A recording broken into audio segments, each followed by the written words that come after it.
B Nagendra ಅವರು ರಾಜೀನಾಮೆ ಕೊಡಲೇಬೇಕು, ಅವರನ್ನು ಸಂಪುಟದಿಂದ ವಜಾ ಮಾಡಬೇಕು. ಹಿರಿಯ ನಾಯಕರ ಮೇಲೆ ಒತ್ತಡ ತಂದು ಮಂತ್ರಿ ಸ್ಥಾನವನ್ನು ಗಿಟ್ಟಿಸ್ಕೊಂಡ್ರು. ಆ ಒತ್ತಡಕ್ಕೆ ನಾಯಕರು ಯಾಕೆ ಮಾಡಿದ್ರು? ಇಲ್ಲೇ ಇರೋದು ಕುತೂಹಲ. ಅಯ್ಯೋ ನಾನು ದಲಿತ, ನನ್ನನ್ನು ತುಳಿತಾ ಇದ್ದಾರೆ ಈ ಮನುವಾದಿಗಳು. ಒಬ್ಬ ದಲಿತ ಮತ್ತೊಮ್ಮೆ ಮಂತ್ರಿ ಆಗ್ತಾನೆ ಅಂತಂದರೆ ಇವರಿಗೆ ಸಹಿಸ್ಕೊಳ್ಳೋಕ್ಕಾಗ್ತಾ ಇಲ್ಲ. ಹಿಂದೆ ಯಾಕೆ ಹಾಗಾದರೆ ರಾಜೀನಾಮೆ ತಗೊಂಡ್ರು ಮುಖ್ಯಮಂತ್ರಿಗಳು? ಮುಖ್ಯಮಂತ್ರಿ ಸಿದ್ದರಾಮಯ್ಯನವರು ಆಗ ದಲಿತ ವಿರೋಧಿಗಳಾಗ್ಬಿಟ್ರ? ಡಿ ಕೆ ಶಿವಕುಮಾರ್ ಅವರು ದಲಿತ ವಿರೋಧಿ ಅನ್ನಿಸ್ಬಿಟ್ರ? ಹೀಗೆ ಮಾತಾಡೋದ್ರ ಮುಖಾಂತರ ದಲಿತ ಸಮುದಾಯಕ್ಕೆ ಅವಮಾನ ಮಾಡ್ತಿದ್ದೀರಿ ನಾಗೇಂದ್ರ ಅವರೇ. ಮಾಡೋದೆಲ್ಲ ಮಾಡಿಬಿಟ್ಟು ದಲಿತ ಅನ್ನುವಂಥ ಗುರಾಣಿನ ಯಾಕೆ ಹಿಡ್ಕೊತೀರಿ? ಸ್ನೇಹಿತರೆ ನಮಸ್ಕಾರ, ಹೊಸದಿಗಂತ ಡಿಜಿಟಲ್ ಚಾನಲ್ಗೆ ಸ್ವಾಗತ. ಕರ್ನಾಟಕದ ಇವತ್ತಿನ ಮಟ್ಟಿನ ಪ್ರಮುಖ ಚರ್ಚಾರ್ಹ ವಿಚಾರ ಅಂತಂದರೆ ಬಿ ನಾಗೇಂದ್ರ ಅವರ ಸುತ್ತನೇ ಸುತ್ತಾ ಇದೆ. ಹೊಸದಾಗಿ ಸಚಿವ ಖಾತೆಯನ್ನು ವಹಿಸಿಕೊಂಡಂತಹ ಬಿ ನಾಗೇಂದ್ರ ಅವರು ರಾಜೀನಾಮೆ ಕೊಡಲೇಬೇಕು ಅಥವಾ ಸರ್ಕಾರ ಅವರನ್ನು ಸಂಪುಟದಿಂದ ವಜಾ ಮಾಡಬೇಕು. ಅಲ್ಲಿಯವರೆಗೆ ಸದನವನ್ನು ನಡೆಯೋದಕ್ಕೆ, ಕಲಾಪವನ್ನು ನಡೆಯೋದಕ್ಕೆ ನಾವು ಬಿಡೋದಿಲ್ಲ ಅಂತ BJP ಪಟ್ಟು ಹಿಡಿದು ಕೂತಿದೆ. ಸದನದ ಒಳಗೆ ಮತ್ತು ಸದನದ ಹೊರಗೆ ಬಿ ನಾಗೇಂದ್ರ ಅವರ ರಾಜೀನಾಮೆಯನ್ನು ಅದು ಕೇಳ್ತಾ ಇದೆ. ಜೊತೆಗೆ ಈ ಬಗ್ಗೆ ಪ್ರತಿಭಟನೆಗಳನ್ನು ಕೂಡ ಆರಂಭಿಸಿದೆ. ನಿಮಗೆ ಗೊತ್ತೇ ಇದೆ, ಬಿ ನಾಗೇಂದ್ರ ಈ ಹಿಂದೆ ಸಚಿವರಾಗಿದ್ದಾಗ ಮಹರ್ಷಿ ವಾಲ್ಮೀಕಿ ಅಭಿವೃದ್ಧಿ ನಿಗಮದಲ್ಲಿ ಒಂದು ದೊಡ್ಡ ಭ್ರಷ್ಟಾಚಾರ ನಡೀತು. ಆ ಭ್ರಷ್ಟಾಚಾರದ ಪ್ರಕರಣ ಹೊರಕ್ಕೆ ಬರ್ತಿದ್ದ ಹಾಗೆಯೇ ಬಿ ನಾಗೇಂದ್ರ ಅವರು ರಾಜೀನಾಮೆ ಕೊಡಬೇಕಾಯಿತು. ಆಗ ರಾಜೀನಾಮೆ ಕೊಟ್ಟವರನ್ನು ಈಗ ಮತ್ತೆ ಅವರನ್ನು ಮಂತ್ರಿ ಸ್ಥಾನಕ್ಕೆ ಕಾಂಗ್ರೆಸ್ ತಂದು ಕೂರಿಸಿದೆ. ಅವರು ಹಿರಿಯ ನಾಯಕರ ಮೇಲೆ ಒತ್ತಡ ತಂದು ಮಂತ್ರಿ ಸ್ಥಾನವನ್ನು ಗಿಟ್ಟಿಸ್ಕೊಂಡ್ರು ಅನ್ನುವಂಥ ಆರೋಪಗಳು ಇವೆ. ಆ ಒತ್ತಡಕ್ಕೆ ನಾಯಕರು ಯಾಕೆ ಮಾಡಿದ್ರು? ಇಲ್ಲೇ ಇರೋದು ಕುತೂಹಲ ಅಂತಲೂ ಕೂಡ BJP ಮಾತಾಡ್ತಾ ಇದೆ. ಅದರ ಹಿಂದಿನ ಸತ್ಯಾಸತ್ಯತೆಗಳು ಏನೇ ಇರಲಿ, ಈಗ ಸದ್ಯಕ್ಕೆ ಬಿ ನಾಗೇಂದ್ರ ಅವರು ಈ ಎಲ್ಲ ವಿಚಾರಗಳ ಹಿನ್ನೆಲೆಯಲ್ಲಿ ಪತ್ರಿಕಾಗೋಷ್ಠಿಯನ್ನು ಇವತ್ತು ಮಾಡಿದ್ರು. ಪತ್ರಿಕಾಗೋಷ್ಠಿಯಲ್ಲಿ ಅವರು ಹೇಳಿದ ಮುಖ್ಯವಾದಂಥ ವಿಚಾರ, ಇಡೀ ಪತ್ರಿಕಾಗೋಷ್ಠಿಯುದ್ದಕ್ಕೂ ಒಂದೇ ಒಂದು ಎಳೆ ಆ ಸುತ್ತನೇ ಅವರು ಮಾತಾಡಿದ್ರು. ಅದು ಏನು? ಅಯ್ಯೋ ನಾನು ದಲಿತ, ನನ್ನನ್ನು ತುಳಿತಾ ಇದ್ದಾರೆ ಈ ಮನುವಾದಿಗಳು. ಅರೆ, ಎಲ್ಲಿಯ ಭ್ರಷ್ಟಾಚಾರ, ಎಲ್ಲಿಯ ದಲಿತ? ಇದ್ರ ಬಗ್ಗೆ ಮಾತಾಡ್ತೀನಿ. ಮೊದಲು ಅವ್ರು ಏನು ಹೇಳಿದ್ರು ಅನ್ನೋದನ್ನು ನೋಡೋಣ. ಏನು, ಒಬ್ಬ ದಲಿತ ಮತ್ತೊಮ್ಮೆ ಮಂತ್ರಿ ಆಗಿದ್ದಾನೆ, ಒಬ್ಬ ಆದಿವಾಸಿ ಜನಾಂಗದಿಂದ ಮತ್ತೊಮ್ಮೆ ಮಂತ್ರಿ ಆಗಿದ್ದಾನೆ. ಇವನಿಗೆ ಹೆಂಗಾದರೂ ಮಾಡಿ ತೆಗಿಬೇಕು, ಇವನಿಗೆ ಹೆಂಗಾದರೂ ಮಾಡಿ ಅಲ್ಲಿಂದ ಇಳಿಸ್ಬೇಕು ಅನ್ನುವಂಥ ಹುನ್ನಾರವನ್ನು ಈ ಮನುವಾದಗಳು ಮಾಡ್ತಾ ಇದ್ದಾರೆ. ಇವತ್ತು ಇಡೀ ದೇಶನೇ ನೋಡ್ತಾ ಇದೆ. ಇವತ್ತು ಯಾವ ರೀತಿ ಕೇಂದ್ರದಲ್ಲಿರುವಂಥ ಸರ್ಕಾರ ಯಾವ ರೀತಿ ನಮ್ಮ ದೇಶವನ್ನು ನಡೆಸ್ಕೊಂಡು ಹೋಗ್ತಿದೆ ಅಂತೇಳಿ, ಅದರಲ್ಲಿ ಮುಖ್ಯವಾಗಿ ದಲಿತರನ್ನ ಈ ದೇಶದಲ್ಲಿ ಈ ಮನುವಾದಿಗಳು ಇವತ್ತು ಯಾವ ರೀತಿ ನಡೆಸ್ಕೊಂಡು ಹೋಗ್ತಾ ಇದ್ದಾರೆ ಅನ್ನುವಂಥ ವಿಚಾರವನ್ನ ಈಗಾಗಲೇ ದೇಶದಾದ್ಯಂತ ಕಣ್ತೆರೆದು ನೋಡ್ತಾ ಇದ್ದಾರೆ. ನೋಡಿ, ನಾನು ದಲಿತ ಸಮುದಾಯದವನು, ನಾನು ಕಷ್ಟಪಟ್ಟು ಮೇಲೆ ಬಂದವನು, ಈ ಮನುವಾದಿಗಳು ನನ್ನನ್ನು ತುಳಿತಾ ಇದ್ದಾರೆ, ನಾನು ಇನ್ನೊಂದ್ಸಲಿ ಮಂತ್ರಿ ಆಗೋದೇ ಇವರಿಗೆ ಇಷ್ಟ ಇಲ್ಲ.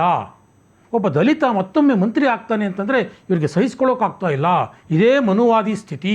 ಇದು ಬಿ ನಾಗೇಂದ್ರ ಅವರ ಮುತ್ತಿನ ನುಡಿ. ಬಿ ನಾಗೇಂದ್ರ ಅವರೇ, ವಾಲ್ಮೀಕಿ ಹಗರಣದ ದುಡ್ಡು ಹೊಡೆಯುವಾಗ ಆ ಅಧಿಕಾರಿಗಳೆಲ್ಲ ನೀವು ಕಣ್ಣು ಮುಚ್ಕೊಂಡು ಕೂತಿದ್ರಲ್ಲ, ಆ ದುಡ್ಡು ಯಾರದ್ದು? ಅದು ದಲಿತರ ದುಡ್ಡಲ್ವಾ? 250-300 ಅಕೌಂಟ್ಗಳಿಗೆ ಆ ದುಡ್ಡು ಹಾಕುವಾಗ ನೀವು ಕಣ್ಣು ಮುಚ್ಕೊಂಡು ಕುಳಿತಿದ್ರಲ್ಲ, ನೀವೇ ಹೇಳೋ ಹಾಗೆ. ಆಗ ಆ ದಲಿತರಿಗಾಗಿ ಇದ್ದಂಥ ದುಡ್ಡು ಎಲ್ಲೆಲ್ಲೋ ಹೋಗ್ತಿದೆ ಅಂತ ನಿಮ್ಗೆ ಅನಿಸ್ತಾ ಇರಲಿಲ್ವಾ? 187 ಕೋಟಿ ರೂಪಾಯಿ ಯಾರಪ್ಪನ ಮನೆದು? ಅದು ದಲಿತರಿಗಾಗಿ ಇಟ್ಟಿತ್ತಾನೆ. ಈಗ ದಲಿತರ ಬಗ್ಗೆ ಮೊಸಳೆ ಕಣ್ಣೀರು ಸುರಿಸೋದಕ್ಕೆ ಶುರು ಮಾಡಿದ್ದೀರಿ. ಹೀಗೆ ಮಾತಾಡೋದ್ರ ಮುಖಾಂತರ ದಲಿತ ಸಮುದಾಯಕ್ಕೆ ಅವಮಾನ ಮಾಡ್ತಿದ್ದೀರಿ ನಾಗೇಂದ್ರ ಅವರೇ. ಹಿಂದೆ ಯಾಕೆ ಹಾಗಾದರೆ ರಾಜೀನಾಮೆ ತೊಗೊಂಡ್ರು ಮುಖ್ಯಮಂತ್ರಿಗಳು? ಸಿದ್ದರಾಮಯ್ಯನವರು ನಿಮ್ಮ ರಾಜೀನಾಮೆಯನ್ನು ಯಾಕೆ ತೊಗೊಂಡ್ರು? ಹಾಗಾದರೆ ಮುಖ್ಯಮಂತ್ರಿ ಸಿದ್ದರಾಮಯ್ಯನವರು ಆಗ ದಲಿತ ವಿರೋಧಿಗಳಾಗ್ಬಿಟ್ರಾ? ಆವಾಗ KPCC ಅಧ್ಯಕ್ಷರಾಗಿದ್ದಂಥ ಡಿ ಕೆ ಶಿವಕುಮಾರ್ ಅವರು ನಿಮ್ಮ ರಾಜೀನಾಮೆಯನ್ನು ಒಪ್ಕೊಂಡ್ರಲ್ಲ, ಆಗ ಡಿ ಕೆ ಶಿವಕುಮಾರ್ ಅವರು ದಲಿತ ವಿರೋಧಿ ಅನ್ನಿಸ್ಬಿಟ್ರಾ? ಭ್ರಷ್ಟಾಚಾರದ ಸುಳಿಗೆ ಸಿಕ್ಕಿಬಿಟ್ಟ ಮೇಲೆ ಆಮೇಲೆ ದಲಿತ ಕಾರ್ಡ್ ಪ್ಲೇ ಮಾಡೋದು. ಸಮುದಾಯಕ್ಕೆ ಅವಮಾನ ಮಾಡ್ತಿದ್ದೀರಿ ನೀವು. ಯಾವ ದಲಿತ ಸಮಾಜ, ಯಾವ ದಲಿತ ಮುಖಂಡರು ಅಥವಾ ದಲಿತ ಕಾರ್ಯಕರ್ತರು ಅಥವಾ ಸಾಮಾನ್ಯ ದಲಿತರು ವಾಲ್ಮೀಕಿ ಹಗರಣದಲ್ಲಿ ಲೂಟಿ ಮಾಡೋದಕ್ಕೆ ಅವಕಾಶ ಕೊಡಿ ಅಂತ ಹೇಳಿದರು? ಅದು ಏನು 250-300 ಅಕೌಂಟ್ಗಳು, 3-4 ಬ್ಯಾಂಕ್ ಖಾತೆಗಳು, ಇಲ್ಲಿಂದ ಹೈದರಾಬಾದಕ್ಕೆ ಟ್ರಾನ್ಸ್ಫರ್ ಆಗುತ್ತಂತೆ ದುಡ್ಡು, ಹೈದರಾಬಾದಿಂದ ಬಳ್ಳಾರಿಗೆ ಬರುತ್ತಂತೆ ದುಡ್ಡು. ಇಷ್ಟೆಲ್ಲ ಆಗುವಾಗ ಇವರು ಕಣ್ಣು ಮುಚ್ಕೊಂಡು ಕೂತ್ಬಿಟ್ಟಿದ್ರಂತೆ. ಇವ್ರಿಗೇನು ಗೊತ್ತೇ ಇಲ್ವತ್ತೆ. ಜನ ದಡ್ರಲ್ಲ, ದಲಿತರೂ ದಡ್ರಲ್ಲ. ಇದನ್ನು ಬಿ ನಾಗೇಂದ್ರ ಅವರು ಅರ್ಥ ಮಾಡ್ಕೋಬೇಕು. ಮಾತೆತ್ತಿದ್ರೆ ಮನುವಾದಿಗಳು, ಮನುವಾದಿಗಳು, ನಾವು ದಲಿತರು. ಮಾಡೋದೆಲ್ಲ ಮಾಡಿಬಿಟ್ಟು ದಲಿತ ಅನ್ನುವಂಥ ಗುರಾಣಿನ ಯಾಕೆ ಹಿಡ್ಕೋತೀರಿ? ಬಿ ನಾಗೇಂದ್ರ ಅವರು ಇನ್ನೂ ಮುಂದುವರೆದು ಹೇಳ್ತಾರೆ ಸ್ನೇಹಿತರೆ. ಅವರು ವಾಲ್ಮೀಕಿ ಸಮಾಜ ನನ್ನ ಜೊತೆ ಇದೆ ಅನ್ನುವಂಥ ಮಾತು ಹೇಳ್ತಾರೆ. ಆ ಬಗ್ಗೆನೂ ಮಾತಾಡ್ತೀನಿ. ಮೊದಲು ಅವ್ರು ಏನು ಹೇಳ್ತಾರೆ ನೋಡಿ. ನಮ್ಮ ಸಮಾಜ ಕೂಡ ಅಖಂಡ ವಾಲ್ಮೀಕಿಯ ಕರ್ನಾಟಕ ಸಮಾಜ ಇದನ್ನ ಬಹಳ ಸೂಕ್ಷ್ಮವಾಗಿ ಗಮನಿಸ್ತಾ ಇದೆ. ಮಾಧ್ಯಮದ ಮೂಲಕ ನಾನು ಹೇಳಲಿಕ್ಕೆ ನಾನು ಇಷ್ಟಪಡ್ತೀನಿ ನಮ್ಮ ವಿರೋಧ ಪಕ್ಷದ ನಾಯಕರಿಗೆ. ಸುಮ್ಮನೆ ಬಿಡಲ್ಲ. ನಮ್ಮ ಸಮಾಜ ಕೂಡ ಬಹಳ ದೊಡ್ಡ ಮಟ್ಟದಲ್ಲಿ ಕರ್ನಾಟಕದಲ್ಲಿ ಬಹಳ ಶಕ್ತಿವಂತವಾಗಿದೆ ಇವತ್ತು. ಅವ್ರು ನೋಡ್ತಾ ಇದ್ದಾರೆ ಇದನ್ನ, ಯಾವ ರೀತಿ ಒಬ್ಬ ದಲಿತನ ಮೇಲೆ ಬಿಜೆಪಿ ಗದಾ ಪ್ರಹಾರ ಮಾಡ್ತಾ ಇದೆ, ಯಾವ ರೀತಿ ಒಬ್ಬ ದಲಿತನ ಮೇಲೆ ಇಲ್ಲ ಸಲ್ಲದ ಕಾರಣಗಳನ್ನು ಹೇಳಿ ಅವ್ರನ್ನ ಇಕ್ಕಟ್ಟಿಗೆ ಸಿಲುಸ್ತಾ ಇದ್ದಾರೆ ಅನ್ನುವಂಥ ವಿಚಾರವನ್ನ ಇವತ್ತು ನಮ್ಮ ಸಮಾಜ ಕೂಡ ಅಖಂಡ ವಾಲ್ಮೀಕಿಯ ಕರ್ನಾಟಕ ಸಮಾಜ ಇವತ್ತು ನೋಡ್ತಾ ಇದೆ. ಬಹುಶಃ ಮುಂದಿನ ದಿನಗಳಲ್ಲಿ ಅವ್ರಿಗೆಲ್ಲ ಕೂಡ ಗೊತ್ತಾಗುತ್ತೆ. ಚುನಾವಣೆಗಳು ಬರ್ತಾವೆ. ಜನತಾ ನ್ಯಾಯಾಲಯಕ್ಕಿಂತ ಯಾವ ನ್ಯಾಯಾಲಯ ದೊಡ್ಡದಲ್ಲ. ಅದರಲ್ಲಿ ಗೊತ್ತಾಗುತ್ತೆ ಅವ್ರಿಗೆ ಏನಂತೇಳಿ, ನಮ್ಮ ಸಮಾಜ ಯಾವ ರೀತಿ ಕೆಲಸ ಮಾಡುತ್ತೆ ಅಂತೇಳಿ. ನೋಡಿ, ಇಲ್ಲಿ ಬಿ ನಾಗೇಂದ್ರ ಏನು ಹೇಳ್ತಾ ಇದ್ದಾರೆ ಅಂದರೆ, ನಾನು ವಾಲ್ಮೀಕಿ ಸಮಾಜದವನು ಎದೆ ತಟ್ಕೊಂಡು ಹೇಳ್ತಾ ಇದ್ದಾರೆ. ನಮ್ಮ ಸಮಾಜ ಬಲಿಷ್ಠವಾಗಿದೆ. ಬೆದರಿಕೆ ಹಾಕ್ತಾ ಇದ್ದಾರೆ. ಚುನಾವಣೆಗಳು ಬರ್ತವೆ, ನಿಮ್ಮನ್ನು ಸುಮ್ಮನೆ ಬಿಡೋದಿಲ್ಲ ನಮ್ಮ ಸಮಾಜ. ವಿರೋಧ ಪಕ್ಷದ ನಾಯಕರೇ ಇದನ್ನು ಅರ್ಥ ಮಾಡ್ಕೊಳ್ಳಿ. ಅಂದರೆ ನಮ್ಮ ಓಟು ನಿಮಗೆ ಬೇಕು ಅಂತಂದರೆ ಬಾಯಿ ಮುಚ್ಕೊಂಡು ತೆಪ್ಪಗಿರಿ ಅಂತ ಬೆದರಿಕೆ ಹಾಕ್ತಾ ಇದ್ದಾರೆ. ಏನು ವಾಲ್ಮೀಕಿ ಸಮಾಜದ ಯಾವ ಸದಸ್ಯ ಅಥವಾ ಆ ಸಮಾಜದ ಯಾವ ವ್ಯಕ್ತಿ ಇವರಿಗೆ ದುಡ್ಡು ಹೊಡಿ ಅಂತ ಹೇಳಿದ್ದ? ಯಾರೂ ಹೇಳಲಿಲ್ಲಲ್ಲ. ಅವರದ್ದೇ ಅವರಿಗೆ ಹೋಗಬೇಕಾದಂಥ ದುಡ್ಡನ್ನು ನೀವು ಹೈದರಾಬಾದಿಗೆ ಕಳಿಸೋದೇನು, ಬಳ್ಳಾರಿಗೆ ಕಳಿಸೋದೇನು? ಆಗ ವಾಲ್ಮೀಕಿ ಸಮಾಜ ನಿಮ್ಗೆ ಜ್ಞಾಪಕ ಬರಲಿಲ್ಲ. ಅದೇ ವಾಲ್ಮೀಕಿ ಸಮಾಜದ ಅಭಿವೃದ್ಧಿಗಾಗಿಯೇ ಇದ್ದಂಥ ದುಡ್ಡು. ಆಗ ನಿಮಗೆ ವಾಲ್ಮೀಕಿ ಸಮಾಜ ಅದು ಶಕ್ತಿಯುತ ಸಮಾಜ, ಅದ್ಯಾವುದು ಜ್ಞಾಪಕ ಬರಲಿಲ್ಲ. ಈಗ ಬೆದರಿಕೆ ಹಾಕ್ತಾ ಇದ್ದೀರ. ಸುಮ್ಮನೆ ಆಗಿಬಿಡಬೇಕು, ಇಲ್ಲಾಂದರೆ ನಿಮ್ಗೆ ಓಟ್ ಬರೋದಿಲ್ಲ ಅನ್ನುವಂಥ ಬೆದರಿಕೆ. ಇದು ಹೇಗಿದೆ ನೋಡಿ. ಇನ್ನೂ ಮುಂದುವರೆದು ಹೇಳ್ತಾರೆ. ಅವರು ಅತ್ಯಂತ ಹಿರಿಯ ದಲಿತ ನಾಯಕ ಮಲ್ಲಿಕಾರ್ಜುನ ಖರ್ಗೆ ಅವರಿಗೂ ಅವಮಾನ ಆಗೋಗ್ಬಿಡ್ತು. ಇದು ಮನುವಾದಿಗಳ ಕುತಂತ್ರ. ಅದನ್ನು ನೋಡಿ. ಇವತ್ತು ಮೊನ್ನೆ ತಾನೇ ಇನ್ನ ಒಂದು ಘಟನೆ ಕೂಡ ನಡೀತು. ಇವತ್ತು ಈಗಾಗಲೇ ಕೂಡ ರಾಜ್ಯಸಭೆಯ ವಿರೋಧ ಪಕ್ಷದ ನಾಯಕರು ಪ್ರಧಾನಮಂತ್ರಿಗೆ ಸರಿಸಮಾನವಾಗಿರುವಂತ ಸ್ಥಾನ ಅದು. ಆ ಒಬ್ಬ ವ್ಯಕ್ತಿ ನಮ್ಮ ಮಲ್ಲಿಕಾರ್ಜುನ ಖರ್ಗೆ ಸಾಹೇಬರು ಉತ್ತರಾಖಂಡಲ್ಲಿ ಹೋಗ್ಬಿಟ್ಟು ಒಂದು ಮೀಟಿಂಗ್ ಅನ್ನು ಮಾಡ್ಕೊಂಡು ಬಂದ್ರೆ, ಇವತ್ತು ಆ ಜಾಗಕ್ಕೆ ಹೋಗಿ ಈ ಮನುವಾದಿಗಳು ಹೋಗ್ಬಿಟ್ಟು ಇವತ್ತು ಅಲ್ಲಿ ಆ ಜಾಗವನ್ನು ಶುದ್ಧೀಕರಣ ಮಾಡ್ತಾರಂದ್ರೆ, ಇವತ್ತು ನನಗನ್ಸುತ್ತೆ ಇವತ್ತು ಈ ದೇಶದಲ್ಲಿ ಇನ್ನ ವರ್ಣ ಪದ್ಧತಿ ಇದೆ ಅನ್ನುವಂಥ ವಿಚಾರವನ್ನು ತಿಳಿಸ್ಲಿಕ್ಕೆ ನಾನು ಬಯಸ್ತೀನಿ. ನಾನು ಇವತ್ತು ಸಂವಿಧಾನದ ಪದ್ಧತಿಯಲ್ಲಿ ಇಲ್ಲ, ನಾವು ವರ್ಣ ಪದ್ಧತಿಯಲ್ಲಿ ಇನ್ನು ಮುಂದುವರಿಸ್ಕೊಂಡು ಹೋಗ್ತಾ ಇದೀವಿ. ಅಂತ ಒಬ್ಬ ನಾಯಕರಿಗೇನೆ ಇವತ್ತು ಒಬ್ಬ ಅತ್ಯಂತ ಹಿರಿಯ ನಾಯಕರು ಮತ್ತು ಪ್ರಧಾನಿಗೆ ಸರಿಸಮಾನವಾಗಿರುವಂತ ನಾಯಕರಿಗೆ ಈ ರೀತಿ ಮಾಡ್ತಾ ಇದ್ದಾರೆ. ಇನ್ನು ನನ್ನ ಮೇಲೆ ಬಿಡ್ತಾರೆ ಅವರು. ಇವತ್ತು ಕೇವಲ ಏನಿಲ್ಲ, ಒಬ್ಬ ದಲಿತ, ಒಬ್ಬ ಆದಿವಾಸಿ ಮಂತ್ರಿಯಾಗಿದ್ದಾನೆ, ಇವ್ರನ್ನ ತೆಗಿಬೇಕು ಅನ್ನುವಂಥ ವಿಚಾರದಿಂದ ಇವತ್ತು ವಿರೋಧ ಪಕ್ಷದ ನಾಯಕರು ಇವತ್ತು ನಮ್ಮ ಸದನದಲ್ಲಿ ಮಾಡ್ತಾ ಇದ್ದಾರೆ. ನೋಡಿ, ಇಲ್ಲಿ ಅವರು ಮಲ್ಲಿಕಾರ್ಜುನ ಖರ್ಗೆ ಅವರನ್ನು ಎಳತರ್ತಾ ಇದ್ದಾರೆ. ತಮ್ಮ ಮೂಗಿನಡಿ ಆದಂಥ ಭ್ರಷ್ಟಾಚಾರದ ಬ್ರಹ್ಮಾಂಡ ಭ್ರಷ್ಟಾಚಾರವನ್ನು ಮುಚ್ಚಿ ಹಾಕೋಕೆ ಅವರಿಲ್ಲಿ ತಮ್ಮದೇ ಪಕ್ಷದ ನಾಯಕರನ್ನು ಒಳಗೆ ಎಳ್ಕೊಂಡು ಬರ್ತಾ ಇದ್ದಾರೆ. ಮಲ್ಲಿಕಾರ್ಜುನ ಖರ್ಗೆ ಅವರಿಗೆ ಅದೆಲ್ಲ ಉತ್ತರಾಖಂಡದಲ್ಲಿ ಶುದ್ಧೀಕರಣ ಮಾಡಿಬಿಟ್ರು. ಅವ್ರು ಹೋಗಿದ್ದ ಜಾಗದಲ್ಲಿ ಅವ್ರಿಗೆ ಅವಮಾನ ಆಯಿತು. ಕೇಂದ್ರ ಸರ್ಕಾರ, ಮನುವಾದಿಗಳು, BJP ಇವ್ರದ್ದೆಲ್ಲ ಇದೇ ಕಿತಾಪತಿ. ಇನ್ನೂ ವರ್ಣ ವ್ಯವಸ್ಥೆ ಭಾರತದಲ್ಲಿ ಹಾಗೇ ಇದೆ, ನಮ್ಮದು ಸಂವಿಧಾನದ ವ್ಯವಸ್ಥೆ ಅನ್ನೋದನ್ನೇ ಈ ಮನುವಾದಿಗಳು ಮರ್ತುಬಿಟ್ಟಿದ್ದಾರೆ. ಹೀಗೆ ಪುಂಖಾನುಪುಂಖವಾಗಿ ಅವ್ರು ಹೇಳ್ತಾ ಹೋಗ್ತಾರೆ. ಇವರಿಗೆ ಭ್ರಷ್ಟಾಚಾರ ಮಾಡುವಾಗ ತಮ್ಮ ಜಾತಿ, ತಮ್ಮ ಸಮುದಾಯ,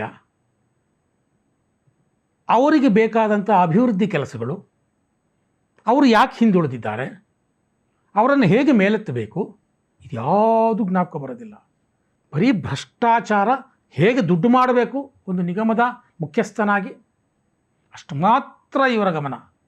ಸಿಕ್ಕಾಕೊಂಡ್ರೆ ನಮ್ಮ ಜಾತಿ, ನಮ್ಮ ಸಮುದಾಯ, ಮನುವಾದಿಗಳು.